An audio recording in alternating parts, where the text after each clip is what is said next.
What's your favorite things about Lisa? Oh, she's got the purest heart I've ever met. I mean, it's just, she loves and serves with excellence.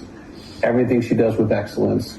You know, she's an amazing individual, creativity-wise. She's an amazing mom, and she runs our company. You know, we just bought a 20,000 square foot building for a counseling center. That's a lot. She runs it like a home. I mean, people just like her because she's just got this kind of like, how can I help you? Heart. Mm-hmm. You know, that's just easy. That is so much like my Johnny. Oh, thank you. The woman who makes his bad choices 100% about him, his brokenness, his immaturity, his addiction. But I want to say this, you, whether you're a wife or a husband, or just in a committed relationship, you are in no way the cause of their choices. Welcome to Jeff News. If you're new here, don't forget to hit that subscribe button and turn on the notification bell so you never miss a story. And to all our amazing supporters, thank you for riding with us. For years, Doug and Lisa Weiss kept silent. The whispers that once surrounded their marriage never led to anything, until now. After decades of keeping her pain to herself, Lisa Weiss has finally broken her silence. What she revealed is both shocking and deeply heartbreaking. Lisa's story unveils a very different picture than the public ever imagined. While many believed their marriage was strong and flourishing, Lisa paints a reality marked by emotional struggle, disappointment, and betrayal.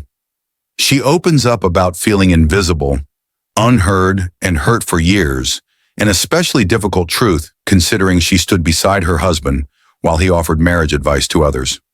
Now people are questioning, how could a man who built his career helping others with their relationships fail so profoundly in his own? How could someone so respected in Christian and counseling circles allow his own marriage to become a place of pain? While not every detail is known, what is clear is that Lisa's voice matters. Her courage in speaking up gives hope to others who suffer silently in their own relationships. It's a powerful reminder that public appearances, on camera, from a church stage or in social media, often mask private turmoil.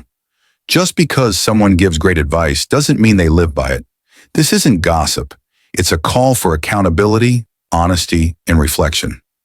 Lisa's decision to speak out despite the fear and pain is something we can all learn from. Her story sheds light on what is often hidden, and for those watching who relate, it's a reminder. You're not alone. Your story matters too. Doug officially announced his divorce from Lisa on February 8, 2023, but the actual divorce occurred months earlier, on May 31st. That gap raises questions, and when Lisa finally spoke, the revelations were staggering. Lisa describes not just disagreements, but a deep and painful betrayal. For 30 years, she believed she had a loving, stable marriage with Doug Weiss. He was a trusted marriage counselor, a man who helped countless couples rebuild broken trust. Naturally, Lisa believed he could do the same in their own marriage. But after their divorce, Lisa began to reevaluate their relationship. What she once brushed aside or forgave now appeared to her as serious red flags. According to Lisa, Doug had been hiding things for years, not weeks or months. She doesn't call them mistakes. She uses the word betrayal. She believes these were deliberate choices made without regard for how they would impact her. That kind of pain is hard to put into words. Once the divorce was final, Lisa says it was like she could finally see clearly. She started connecting the dots, and suddenly the full picture came into view. A marriage she once believed was rooted in love and loyalty now seemed built on secrecy and deception. One of the most disturbing revelations involved Doug's private jet trips. To outsiders, these flights may have looked like business travel or luxury rewards for success, but Lisa claims they were a smokescreen. She now believes Doug used those trips to cover up extramarital affairs. While she thought he was away for work, he was allegedly doing something else entirely. That discovery shattered her. For years, Lisa had stood by Doug not only as a wife, but as a partner in ministry. They counseled other couples, projecting an image of unity and strength. But Lisa now says their own marriage was anything but what it seemed. Speaking out took immense courage.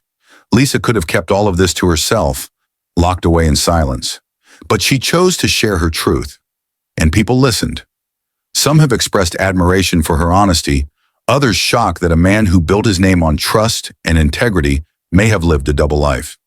Her words also raise larger questions. If what Lisa says is true, how long did it go on? Who else knew? How could such secrets remain hidden for so long? Then came further bombshells.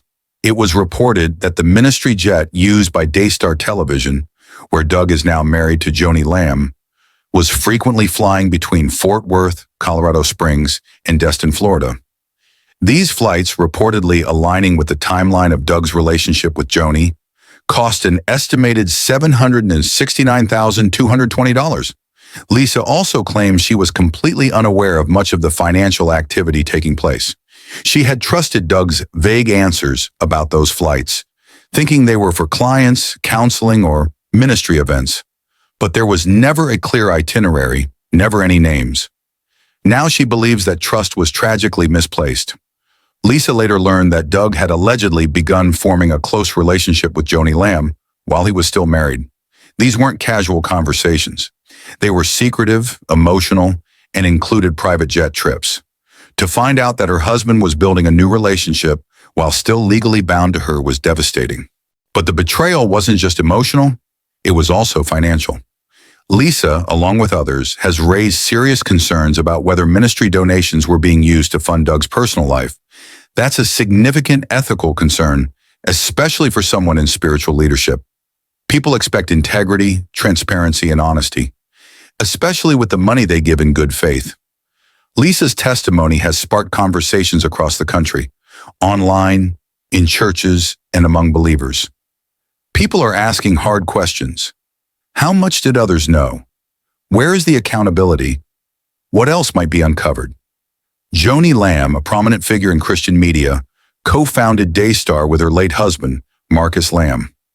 Marcus died in 2021 from complications related to COVID-19. Less than 2 years later, Joni and Doug were married after a high-profile engagement at the Broadmoor Hotel in Colorado Springs. To some, this was a beautiful new beginning.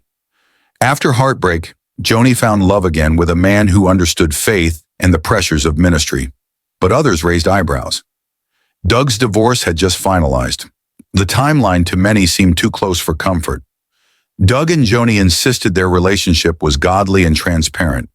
They said they sought Christian counseling with Pastor Jimmy Evans and followed a prayerful, deliberate process before marrying. Pastor Evans even officiated the wedding, publicly vouching for the couple's integrity. Still, while they celebrated, Lisa was quietly navigating her grief, trying to make sense of the pieces. Her heartbreak wasn't just about losing a marriage, it was about discovering that while she was still Doug's wife, he had already emotionally moved on. Now we're left with two stories. One of a couple claiming spiritual alignment and divine timing. The other of a woman blindsided by betrayal, uncovering painful truths long hidden. At the heart of it all is a larger conversation about integrity in ministry, about whether public leaders live the values they preach, and about how often appearances deceive. Only God knows the full truth. But one thing is undeniable. Lisa's courage to speak out has shaken many and opened the door for honest reflection. What do you think? Does the timeline raise questions? Or do you believe this was simply two people finding love after loss? Let us know in the comments. And if you're interested in more real conversations about faith, relationships, and truth, be sure to like, share, and subscribe.